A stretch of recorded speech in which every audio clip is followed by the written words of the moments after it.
بمبئی کا ایک تاجر تھا۔ اس نے ایک مرتبہ ایک وائسرائے کو چائے کی دعوت دی۔ اس نے اس دعوت کے لیے ایک کمپنی کو ٹھیکہ دیا کہ اس کے لیے انتظامات کرو، تو انہوں نے بڑے عالی شان سائبان لگائے، ٹینٹ لگائے اور جگہ بنائی۔ جب مہمان وہاں آئے تو انہوں نے ان کے سامنے ایک میز پر سے کپڑا ہٹایا تو اس کے اندر مختلف عمارتیں بنی ہوئی تھیں۔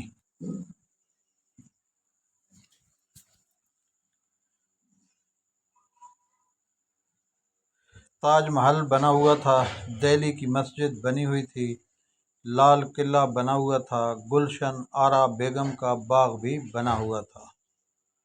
انہوں نے کہا، جی ٹھیک ہے، ہم نے اسے دیکھ لیا ہے، تم لوگوں نے یہ چیزیں اچھی بنائی ہیں، مگر ہمارے پاس وقت بہت کم ہے، ہمیں واپس بھی جانا ہے۔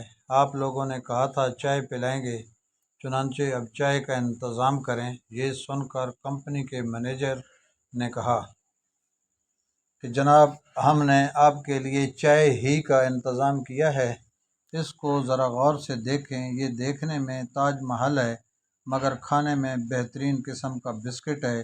جب انہوں نے آگے بڑھ کر کھانا شروع کر دیا تو میناروں میں ذائقہ الگ، دروازوں میں سے ذائقہ الگ۔ وہ دراصل مٹھائی تھی جو انہوں نے اس انداز میں پیش کی، چنانچہ وہ سب لوگ اس پر جھپٹ پڑے اور انہوں نے تھوڑی دیر میں تاج محل بھی کھا لیا، لال قلعہ بھی کھا لیا، مسجد بھی کھا لی اور باغ بھی کھا لیا۔ اور جب انہوں نے سب کچھ کھا لیا تو انہوں نے کہا کہ عجیب بات ہے کہ تم نے اتنا میٹھا سامنے رکھ دیا ہے، کچھ تو نمکین بھی رکھا ہوتا۔ اس نے کہا کہ جناب، جو نیچے ٹرے ہے وہ نمکین کھانے کی بنی ہوئی ہے، چنانچہ انہوں نے وہ ٹرے بھی کھا لی۔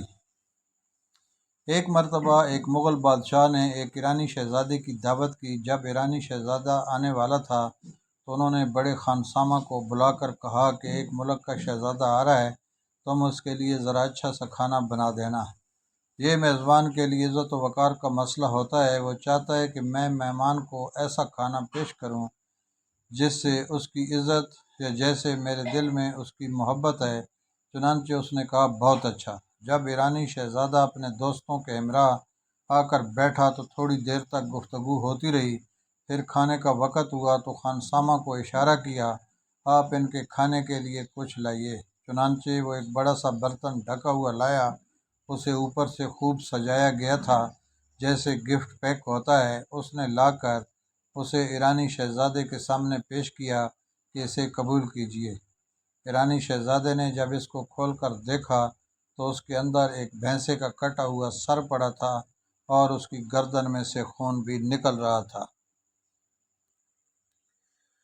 انسان جب اس قسم کا منظر دیکھتا ہے تو اس کو کراہیت محسوس ہوتی ہے۔ وہ تو شہزادہ تھا اور اس نے اس چیز کو بہت ہی معیوب سمجھا کہ مہمان کے سامنے بھینسے کا کٹا ہوا سر لایا گیا ہے، یہ بھی کوئی بات ہے بھلا۔ جب اس نے ناگواری کا اظہار کیا تو اس مغل بادشاہ نے خانسامہ کو بلا کر کہا، آپ نے تو ہماری عزت بنانے کی بجائے الٹا بے عزتی کروا دی ہے، آپ نے تو مہمان کو ناراض کر دیا۔ ہم نے تو آپ سے یہ نہیں کہا تھا کہ بھینسے کا کٹا ہوا سر سامنے لا کر رکھو، اور سر بھی ایسا کہ اس میں سے خون بہہ رہا ہو۔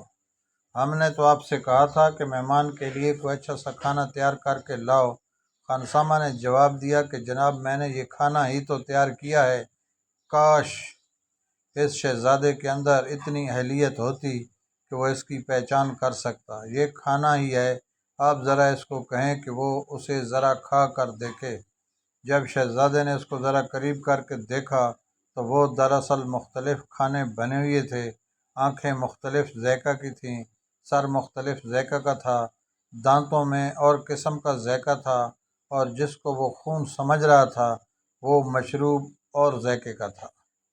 اب جب ایرانی شہزادے نے اس کو کھانا شروع کر دیا تو واقعی اس انسان کی عظمت کا قائل ہو گیا کہ انسان ایسی حیرت انگیز چیز بھی بنا سکتا ہے، اور ایرانی شہزادہ اس خانسامہ کی فنی مہارت کا قائل ہوگا۔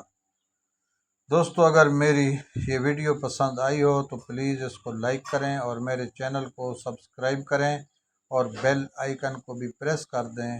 بہت بہت شکریہ۔